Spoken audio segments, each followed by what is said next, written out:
France's economic miracle that never was, why Macronomics promised renewal, and delivered drift. For decades France has lived with an unresolved contradiction.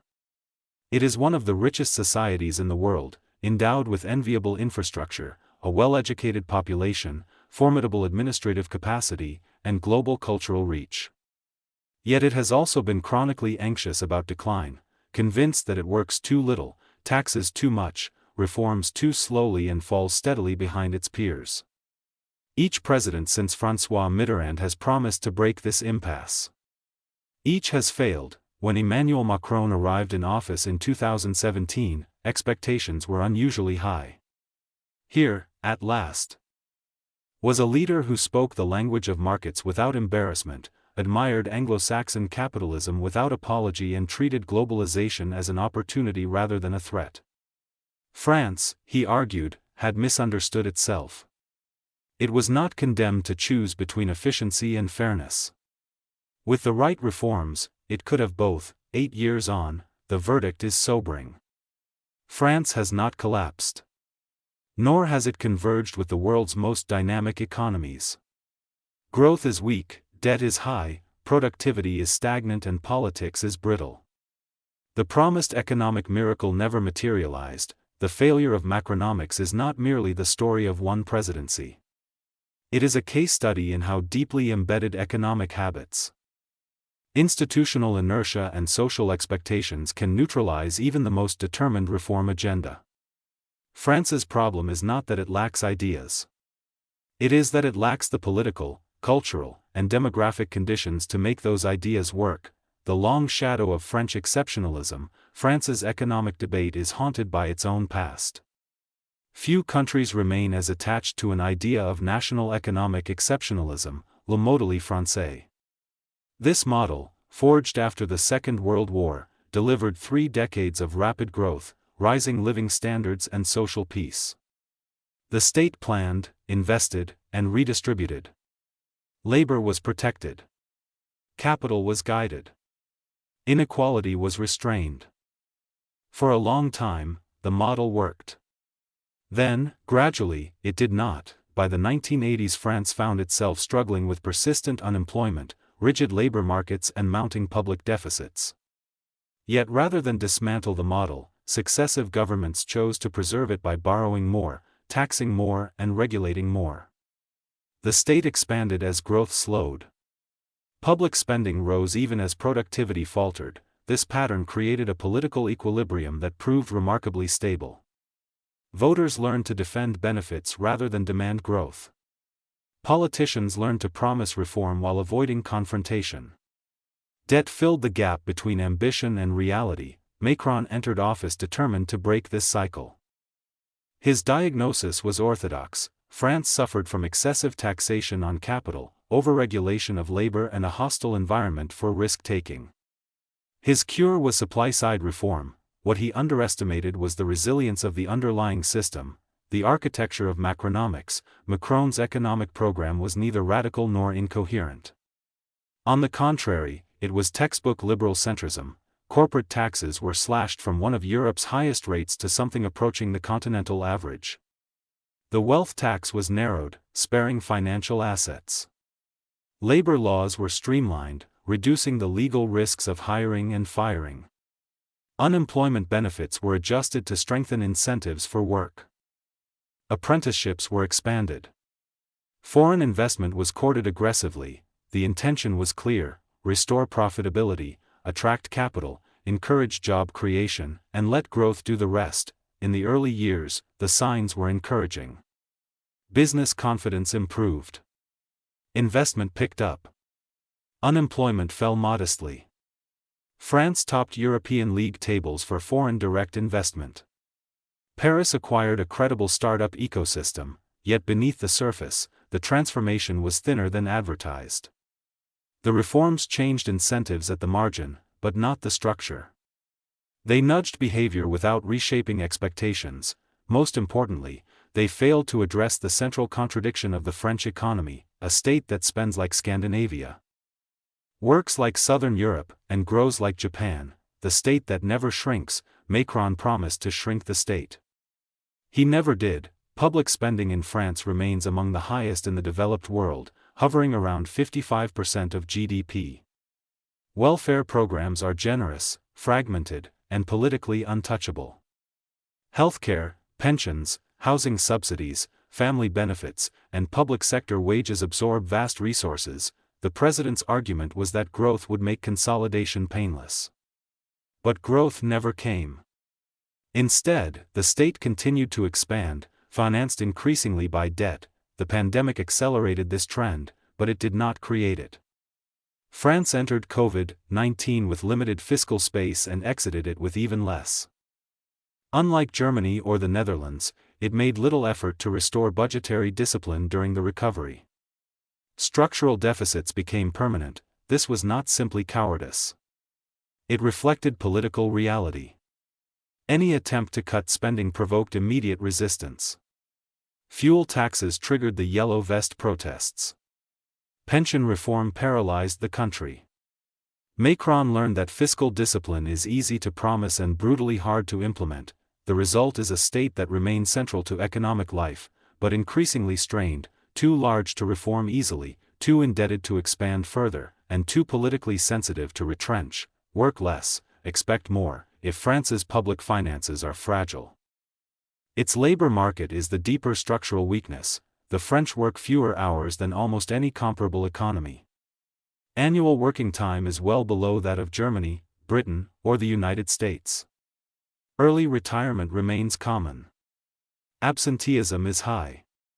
The employment rate of older workers is strikingly low. This is not merely a policy failure. It is cultural. The 35-hour workweek, introduced at the turn of the century, symbolized a broader social preference. Work is a cost to be minimized, not a source of identity or opportunity. Leisure is treated as a collective right. Long holidays are sacrosanct. Work-life balance is not negotiated, it is assumed. Macron tried to challenge this mindset, urging the French to work more. The response was hostile. Trade unions accused him of attacking social progress. Voters heard moralizing rather than realism. The arithmetic, however, is unforgiving. High productivity per hour cannot compensate indefinitely for low hours worked. An aging population makes the problem worse. Without higher participation, the tax base erodes while spending pressures grow. France's labor market reforms reduced friction but did not alter incentives enough to change behavior. The country remains trapped in a low-hours equilibrium that is socially popular but economically costly. Productivity, the missing engine. For all its talent, France suffers from chronic productivity stagnation. In the decades after the war, productivity growth powered rising wages and funded the welfare state. In recent years, that engine has sputtered. Output per worker barely grows.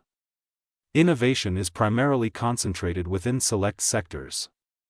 A considerable number of companies remain small, operate within protective environments, and exhibit limited efficiency. The problem is not education. French universities and engineering schools are strong.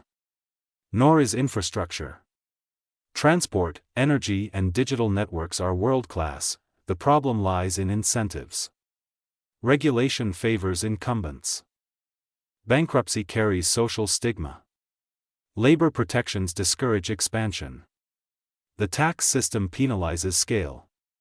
Creative destruction, the process by which inefficient firms die and better ones replace them, is politically unpopular and administratively constrained. Macron attempted to foster a startup culture and succeeded to an extent. But startups alone cannot transform a large economy. Without broader diffusion of innovation, productivity gains remain isolated. France invests in the future, but clings to the past, debt without crisis. Yet, the most striking outcome of the Macron years is the explosion of public debt without immediate punishment. France's debt now exceeds 110% of GDP. Yet markets remain calm. Borrowing costs, while rising, are manageable. Investors continue to treat French bonds as safe. This has bred complacency. Policymakers reassure themselves that debt does not matter as long as rates stay low. Voters barely notice the accumulation, but this is a fragile equilibrium. High debt reduces flexibility. It limits the ability to respond to future shocks. It exposes the country to shifts in market sentiment beyond its control. France is not Italy. It retains credibility and institutional strength. But it is drifting in that direction, slowly, quietly, without drama. Debt, in this sense, has become a substitute for reform, investment without transformation. Supporters of Macronomics point to record foreign investment as proof of success. France has indeed attracted multinationals, particularly in technology and services. Paris has rebranded itself as a European hub for innovation, yet this success is misleading. Manufacturing revival remains limited. Regional disparities persist. Productivity gains do not diffuse widely. France has become good at attracting capital, but less good at using it to restructure the economy. The state continues to guide investment through incentives and industrial policy, often protecting existing structures rather than challenging them. The result is an economy that looks dynamic in press releases but static in aggregate statistics. Politics as constraint. Macron's economic failure cannot be separated from France's political structure. The presidency concentrates power, but not legitimacy. Reforms are imposed from above, often through procedural maneuvers that bypass parliamentary debate. This breeds resentment and undermines trust. Macron governed as a reformer without a reforming coalition. He faced a fragmented society, suspicious of elites and hostile to disruption. Every reform became a referendum on social identity. The president responded with technocratic persistence rather than persuasion. Laws passed, but consent did not. Reform survived, but enthusiasm evaporated. In the end, Macron changed rules without changing beliefs, a fatal limitation. Demography, the silent constraint. France's economic dilemma is compounded by demography. Despite being higher than most European countries, their birth rate is declining. The population is aging. The ratio of workers to retirees is declining. Pension costs rise inexorably. Immigration could offset this, but it is politically toxic. Labor market integration remains weak. Social tensions are high. Macron's reforms did little to address this structural headwind. Without demographic renewal or much higher productivity, growth potential will continue to erode. France's future is being shaped not just by policy choices, but by arithmetic. Decline, drift, or adjustment. Is France doomed to decline? Probably not. It remains wealthy, innovative, and resilient. Its institutions function. Its social fabric, though strained, holds, but neither is it poised for revival. Without deeper changes to work patterns, spending priorities, and productivity incentives, France risks settling into long-term stagnation. Macron promised a rupture. What he delivered was adjustment at the margins. The lesson of Macronomics is not that reform is impossible, but that half reform is insufficient. France cannot modernize without confronting the full implications of its social model. That confrontation remains politically unthinkable. The miracle never came because France was unwilling to pay its price.